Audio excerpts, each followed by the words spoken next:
Вику Цыганову называют легендой русской эстрады. Ее хиты «Приходите в мой дом», «Любовь и смерть», «Калина красная» и «Русская водка» уже четверть века не теряют своей популярности. Во многом своим ошеломительным успехом певица обязана супругу Вадиму Цыганову, который является не только ее верным спутником по жизни, но и автором большинства композиций. Их история любви похожа на сказку.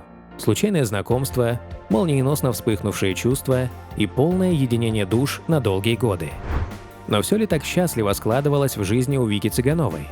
Какой несчастный случай лишил певицу возможности иметь детей? И правда ли она задумалась об усыновлении ребенка? Виктория Жукова родилась 28 октября 1963 года в городе Хабаровске. Любовь к искусству проявилась у Виктории в детские годы. Именно в тот период она стала выходить на сцену. Сначала это были обычные домашние концерты и постановки, которые девочка организовывала специально для родных. Сразу после получения аттестата о школьном образовании будущая звезда эстрады отправилась покорять Владивосток, где подала документы в Дальневосточный институт искусств. Уже спустя 4 года в биографии Вики появился диплом об окончании учебного заведения по специальности актрисы кино и театра. Однако о вокале на эти 4 года девушка также не забывала, развивая свои природные способности.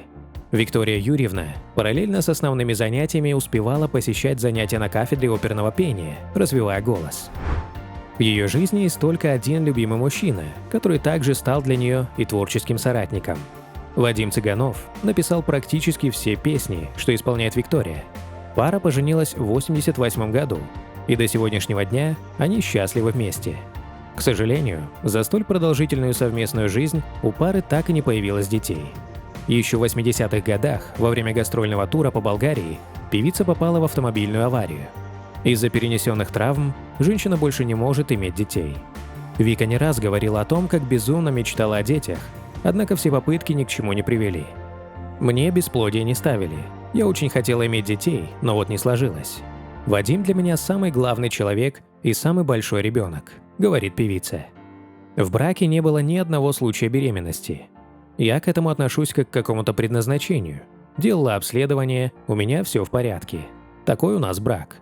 Иногда приступы несостоявшегося материнства меня накрывали. Я плакала, но недолго. Вадим меня ни разу не упрекнул, поясняла звезда. Ее духовник не одобрил ни процедуру ЭКО, ни суррогатное материнство. Не получив благословения, Вика не стала самовольничать. А чуть позже узнала, что могут оплодотвориться сразу несколько яйцеклеток. Ненужных детей, скажем так, уничтожают, а для меня они уже живые души. Так и не получилось, объясняла она. Взять дитя из детдома тоже не удалось. Когда она позвонила директору учреждения, оказалось, что ребенка, которого они ходили усыновить, уже забрали. У меня началась истерика. А мальчик оказался болен, у него астма тяжелая. И у него еще есть брат-инвалид. Я бы все это не понесла, призналась исполнительница.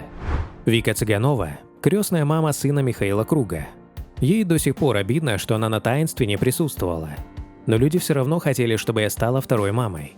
С Сашей она видится редко, зато всегда ставит в церкви свечки о нем, подает записки о здравии. Когда виделась с крестником, просит не забывать о папе, во всем помогать маме. Обращаться к высшим силам, чтобы у нее работа складывалась, терпение и сил не убавлялось. Будучи верующим человеком, звезда старается советоваться с духовником. Батюшка сказал ей не показываться в телевизоре и быть там очень редко. Цыгановы очень часто совершают паломничество по святым местам. У нас с Вадиком такой брак, который никому не приносит страданий. Нет брошенных или внебрачных детей. Мы не поколачиваем друг друга, ни наркоманы, ни алкоголики. Мы нормальная творческая и венчанная семья, скрепленная узами брака. Для меня Вадик и сват, и брат, и сын, и муж, и любовник, и отец, и мать. Я даже не могу представить себя с другим мужчиной. Мне достаточно одного его. Он для меня все, признается звезда. Когда Цыгановы устают друг от друга, то разбегаются в разные комнаты. Но быстро начинаем скучать. В браке случались моменты, проверявшие чувства. Выдержали. Как говорится, тяжело первые 20 лет. Потом свыкаетесь, и все становится отлично, резюмирует артистка. Певица по сей день выглядит как девочка.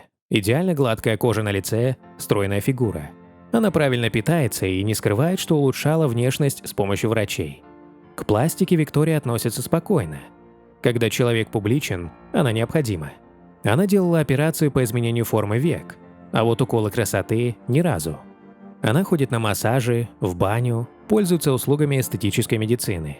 Не ест на ночь и в принципе не объедается. Если хочет кусочек торта, то только утром с чаем. Сегодня Цыганова больше времени уделяет любимым хобби. Ее супруг делает на заказ эксклюзивную мебель. А Вика, пережившая пик своей славы, но не угасшая, нашла себя в новом деле – дизайне одежды. И не какой-нибудь там, а самой дорогой и самой русской по духу. Вика взялась шить шубы да прочие предметы роскоши. Ткани наш новоявленный дизайнер использует богато вышитые или изысканно жаккардовые, дорогие, которые Виктория собственноручно расшивает их бисером. Ну и мех предпочитает соболиный.